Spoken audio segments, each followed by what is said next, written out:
Providence Mayor David Cicilline joined dozens of riders in the annual Bike to Work Day last Friday. But his city vehicle and one of the officers on the security team who drives him were on standby, as they always are, at a cost to taxpayers of more than $500,000 a year.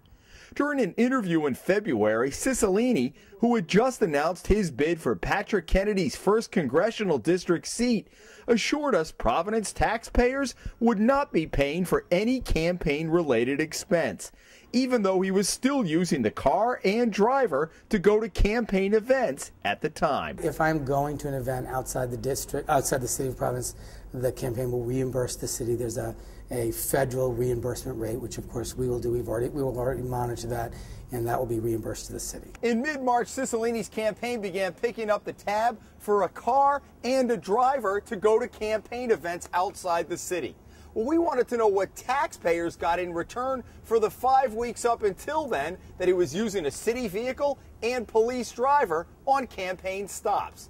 This week, we have the answer. According to records the campaign filed with the city of Providence, Cicilline took more than a dozen trips between February 15th and March 20th to a variety of locations in the 1st District, all with his city-owned vehicle and Providence police officer behind the wheel.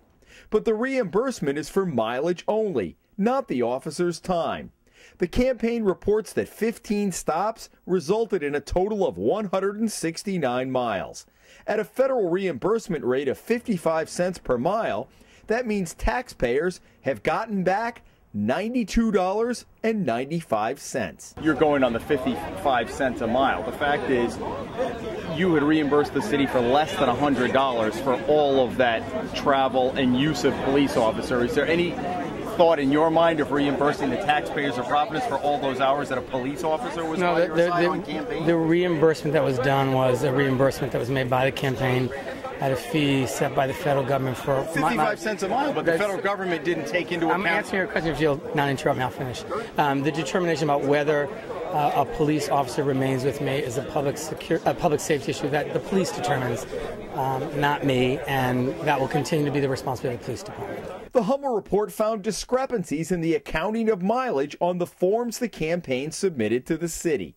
For example, a trip to this coffee shop in Tiverton on the last Sunday in February, where the mayor met with a local state rep about the campaign, was logged at 28 miles round trip, when the distance is actually 25 miles one way or 50 miles round trip.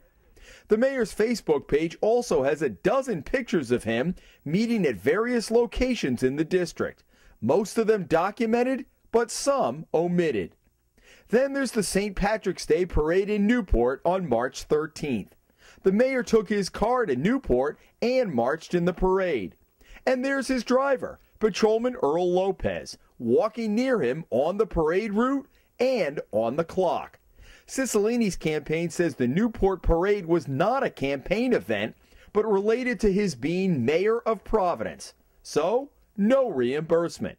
On the campaign trail, the mayor says he is only obligated to reimburse the city for mileage on the SUV, not the officer's time. The taxpayers look and say, and we looked at the records. No, there's just to be clear, there's no additional cost. These officers are assigned to an 8-hour shift. There is no additional cost to the taxpayers. When I leave, these officers are working and are paid on a shift. No, that's what I'm saying. There's a $500,000 cost a year to the taxpayers. I understand. That on a Sunday in Tiverton, when you're meeting with a representative about campaign, you have a guy sitting in the car and the taxpayers are saying... That's not correct. To be clear, the police officers who are assigned to my security by the department are assigned to a shift, whether I have an event for 2 hours or 3 hours, they're assigned that shift. So there is no additional cost if I leave and do a campaign event in a campaign vehicle. There's no additional cost if an officer is there. You can't hire a police officer for an hour. They are on a shift. They remain on that shift. So there is no additional cost to taxpayers as a consequence. So what's happening to your police officers now who are not going with you on campaign events at night, who would have normally been with you? They remain stationed at the police station until their shift concludes. What are they doing? They remain at the police station until their shift concludes in the event that I have to do something city-related. They have a work shift. They're required to complete that work shift. I have to go. Great. Thanks for your time. And with that, Cicilline hopped on his bike and headed for City Hall. his SUV and police driver not far behind. In Providence, Jim Hummel for the Hummel Report.